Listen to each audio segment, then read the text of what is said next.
The kind of person we're most welcoming toward are not only those that have notched up the relevant academic qualifications, but show a promise, show a potential that they themselves can become change agents out there in society and are willing to take the knowledge and put it to work to benefit people with disabilities, regardless of whatever role they assume. The international dimension to the programme is twofold. First of all, there is pure international law, such as the UN Treaty on the Rights of People with Disabilities, which in a sense tells you what ought to be,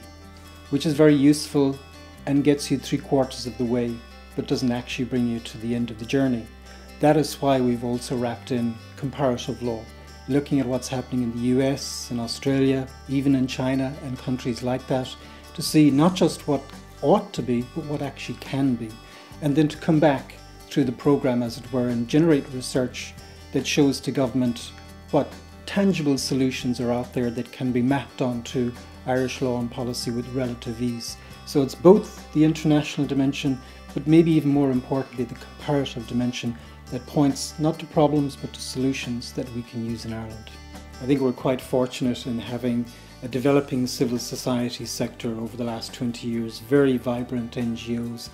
people with disabilities and their families stepping up and saying that we want more, we want what everybody has, and they're not afraid to go forward and to articulate that view in the political process. So that's incredibly important.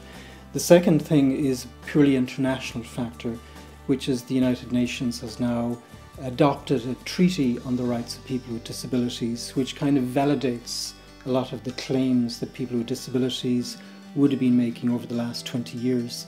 That's been ratified at European level. It's going to be a powerful driver of EU disability law and policy, which Ireland can't ignore. It's setting the agenda into the future across a wide range of issues, most of which we want to capture on the Master's programme that we will be putting on from September.